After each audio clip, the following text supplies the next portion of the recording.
Hello, everybody. It's Dave Neal, stand-up comic and host of Bachelor Nation News. And the hit golden aspect of the Bachelor franchise continued last night with week 2 of Joan's premiere inaugural season of Golden Bachelorette.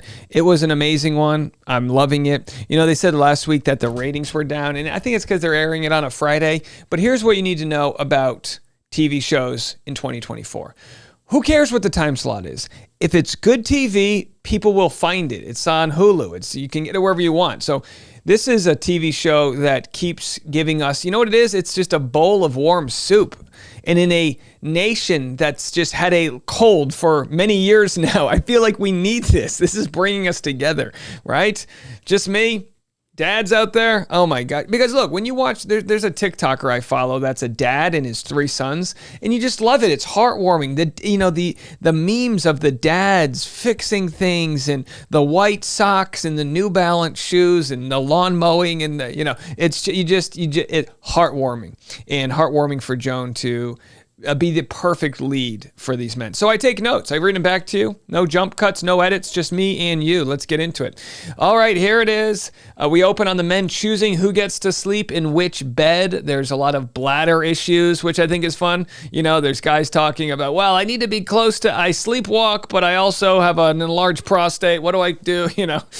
Jesse clearly explains the rules to everybody. You know, he takes his time, he explains it, he's eloquent. And then Charles is like, can you repeat that? What did you, I don't get it. And the other guy's like, yeah, I don't get it either.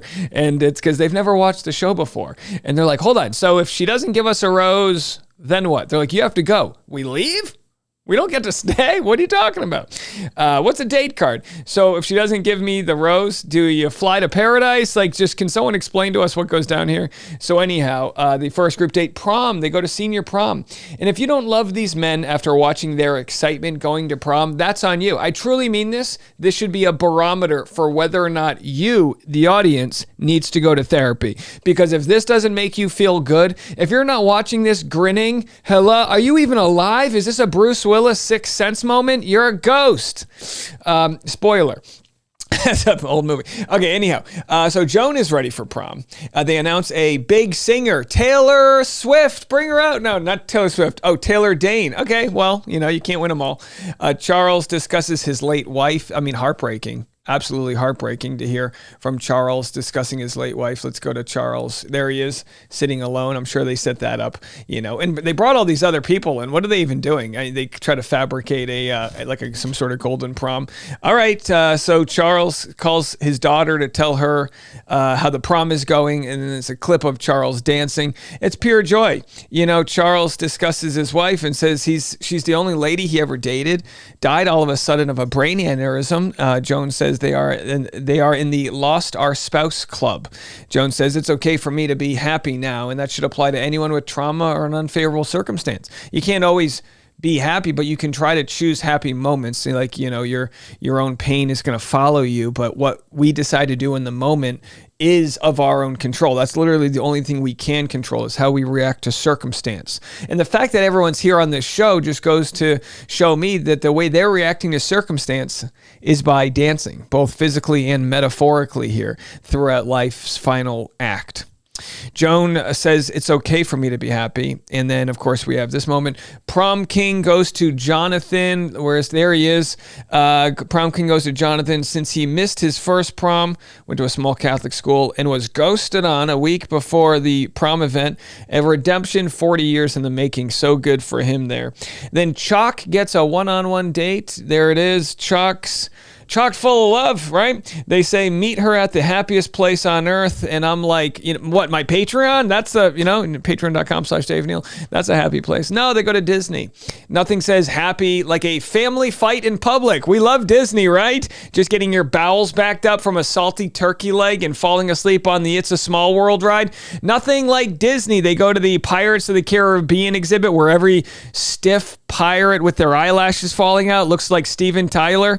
You know what I mean? We love Disney, right? A lot of fun waiting in line. Nothing says happy like Disney. I'd rather be stuck in a crowded DMV listening to, my own podcast on repeat. I'd rather listen to Devin's 13-minute apology video. Okay, maybe too far. Okay, Disney's not too bad. Disney's a perfect a reflection of society. Disney's not what's bad. It's the people that go to Disney. That's what's bad. Like, the best thing I could ask for is a private Disney where I don't have to. That's the level of celebrity I wish to attain one day, is that somebody at Disney walks me onto the rides and I don't have to deal with someone's kid coughing behind me because he doesn't know how to cover his mouth. You know what I mean? That's what I would like. A bacteria-free Disney. All right. Anyway, none of that's important. Let's keep going. But by the way, seriously, this is a true PSA. Don't eat the turkey leg. It might look good. Those things have been soaking in the pool of Mickey Mouse's tears. I don't know what they braise that turkey in. I'm telling you right now, lay off it. I don't need to get sued from Disney. I know they're very litigious. I'm just telling you, in my opinion, you'd be better off eating the Dippin' Dots ice cream or whatever the heck they're serving. Lay off the meat at Disney. Okay, anyway, we continue. So they're on their date. The date turns into a Star Wars ad, which is very fun. There it is, a Star Wars ad. Plot twist, Joan and Chalk are siblings. Not true. Did you get the joke? Okay. Luke, I am your father. And you are dating your sister. Okay. Right? Because wasn't there's some weird Star Wars incest moment? We just glaze over that. Okay, moving along. Of course, Star Wars now owned by Disney. It wasn't always that way. They sold out to Disney. Disney owns ABC, so this is what you get. This is what you get. This is called synergy, folks. Learn a little bit. What is she drinking? A Diet Coke there? Just living the dream. C-3PO. Is that his name? R2D2? Which one is this? Who cares? All right, moving along.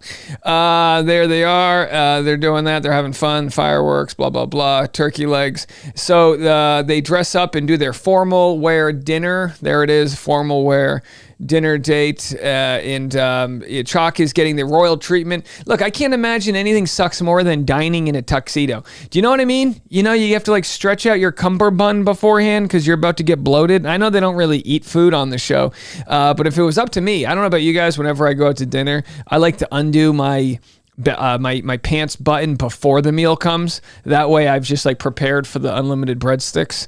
You need to get, you learn a lot in life. You learn how to play the game.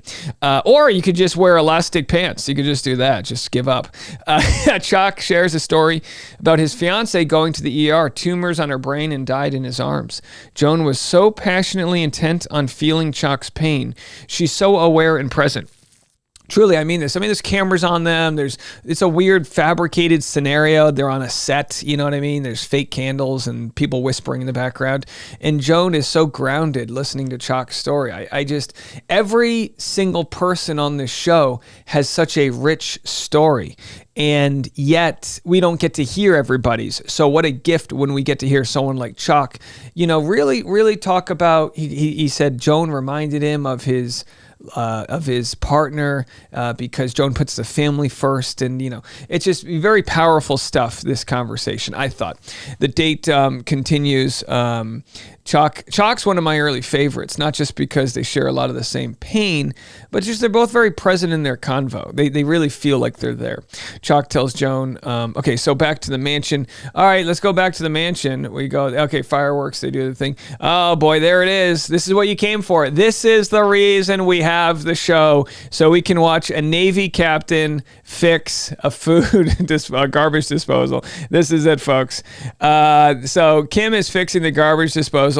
Look, these guys are champions. If this was the normal Bachelorette, they wouldn't know what to do. They'd be, post-mating, assistants. These guys know how to use their hands. They existed before you could just Google anything, right? They had to learn the old school way, the school of hard knocks. Put this in your talent show, Kim.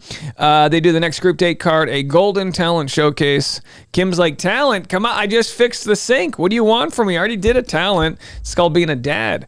So a boomer talent show. That's what it's essentially a boomer talent show. I don't want to trigger any of my boomers out there, but what do you do in a boomer talent show? Just a bunch of men in their 60s telling you how much they paid for their home in 1972. I got mine for $17,000. I don't know why you don't just pull yourself up by your bootstraps. It's worth $1.2 million now. I know you worked hard for it. You were a floor manager at a Woolworths. Calm down. Calm down, guys. I don't want to. No boomer rage here. Just a salty millennial. Maybe it was the turkey leg I ate. I'm not feeling too good. All right. So yeah, what are you gonna do on a boomer talent show? Pull my finger. Did you guys have those uncles who just told you to pull their finger? Can we not do that ever again? Don't pull anyone's finger. If that joke doesn't translate and anyone ever asks you, don't do it. You are not consenting to the crop dusting that's about to happen. Probably because they ate a turkey leg. You know what I mean? Only pull your finger after eating a turkey leg. And do it outside, please. Socially distance. So they do their boomer talent show. One guy does a USA chant, which was fun. It was fun. And then he goes, USA stands for untreated sleep apnea. Oh, I love it. I mean, come on. This is good. This is good. I love it. Absolutely. Pascal cuts a wig. That's not a saying. He literally cuts a wig and, puts bangs in it. I don't know.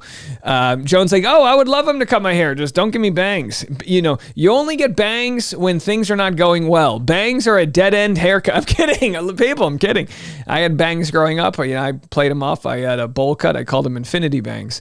Never-ending bangs. I understand what it's like. All right, so Dan wins. His talent was ribbons, and that's a participation trophy if you ask me. Now, I know that this whole generation, the youth here with their participation trophies. Bro, you didn't win with rhythmic gymnastics. I'm sorry. I love a good ribbon here and there. That ain't it. She liked you. She wanted you, we had one guy punched through the wood and hit, I think is his name, Greg, in the gut.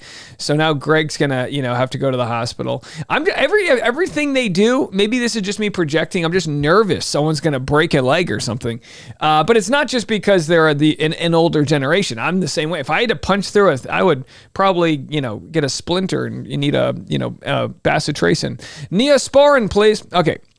We continue. You don't like these recaps? Then it ain't for you, because this is all I have. Is my weird brain and my mind is on turkey legs. That's right. They called me turkey legs in high school. Okay. Gobble, gobble. All right. There it is. A Thanksgiving joke. All right. I'm grateful for you guys. So they do the after show, the one-on-one portion of the date. I don't have a photo of it. But Dan says, do you notice my tremors? And she said, no. And she's like, I'll notice them if you come to the fantasy suite with me. Come on, folks.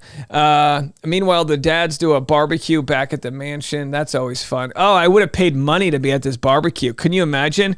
I bet those burgers were good. I bet they know how to butter a good biscuit, if you're asking me. Jack said, when you're cooking a burger, don't ever pat it down. I love Jack. Jack needs to write a book, Jackisms. He's like, when you shuck a corn, shuck it away from your body. Otherwise, you might slip and spill it on your Arnold Palmer. Leave it to Jack. Leave it to Jack. That should be the Jack rules. Joan rudely interrupts the bromance that was happening, and they have a nice day off together.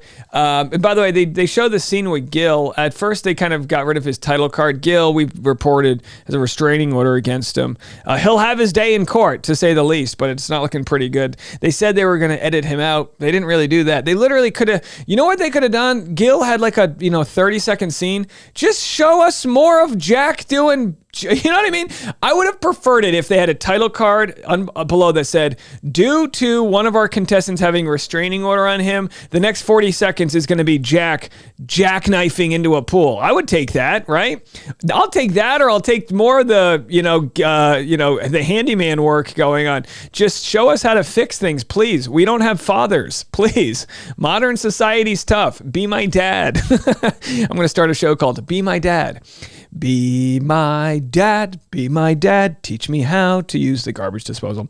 All right, so then there they are. Kelsey's dad got game. Damn, do I have a photo of Kelsey's dad? I don't know if I do. Kelsey's dad, he's got it going on. That's not him. So Kelsey's dad goes in for the kiss, and she's like, you can keep asking me for kisses. And he's like, well, I think I will. And then Kelsey Anderson's like, oh my gosh, my eyes. But she's probably watching it because it's cute and sweet. I would love a camera just on Kelsey watching Kelsey's dad on the show. That's what I would love. And look, I don't know how Kelsey's dad's going to do, but he's getting a good edit. He's getting a good edit for Golden Bachelor. He's a little young. He's a 57 and spry. But hey, what are you going to do? I mean, the guy's ripe. He's ready to go. So anyhow, he says, I think I'm going to be wearing the smile for a while. And I got to tell you what, I'm wearing a smile for a while because I love the show. You know what I love? zero drama. I'm telling you, sometimes you want to go to a restaurant where there's fusion food with all the spices, and sometimes you want a gosh dang lasagna. And that's what the show is. The show is a warm plate of lasagna. Not even the best lasagna. It's a little crispy and burnt on the edges, but it's got the ricotta, it's got all the layers, and it doesn't have needless drama. By all means, Bachelor, with the young people, keep the needless drama. But the fact that they don't play into, they got some funny quips from Pascal. I wouldn't even think of it. They got a few, don't season your corn, whatever the hell. That's fine. Look, they keep it surface level. Joan even said there's going to be no drama on the show. And I'm okay. You know why? Because the drama comes from the urgency. It comes from the fact that not everyone's going to get a chance like this to be on the show. And Joan has to only choose one guy. And these other guys, while their stories are rich and they have to, be told, we lose guys like Jack. And by the way, what an ending it was to have Jack. There they are. Jack's out. Here's who we lost in total. Bob, Bill, David, Christopher, Jack, Michael, Ken, Pablo, RJ, and Thomas. So we've got 3, 4, 5, 6, 7, 8, 9, 10, 11, 12, 13, 14 guys are left. I mean, I was showing this right here. So we got 14 guys left, and she's whittling them down. But what a beautiful moment. And look, this is what I like about the show. They're taking risks. They're watching things play out, and they're organically applying that into the final edit. They started doing this with the sort of quiet intros, these sort of silent cold open intros where they're not like overdoing it with coming up. They just kind of show you a quick scene.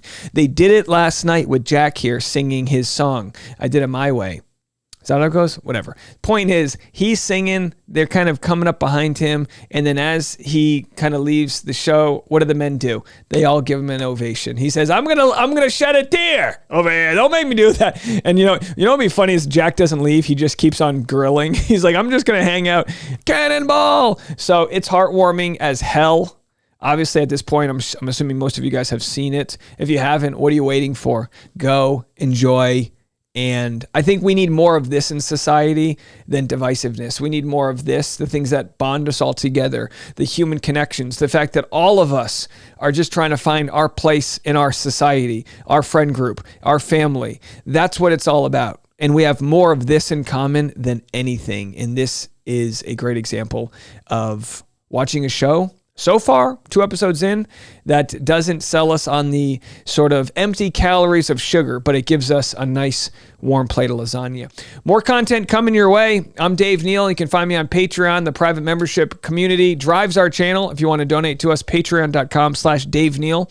And then this afternoon, as always, the free twice daily podcast, which has all of your entertainment and pop culture news. Scan that QR code or just search Dave Neal or the Rush Hour podcast wherever you listen to podcasts. We'll see you next. My next video, I got Brandon Jones in the house. He's got a statement he made on his Instagram. It's going to be interesting. We'll get to that next.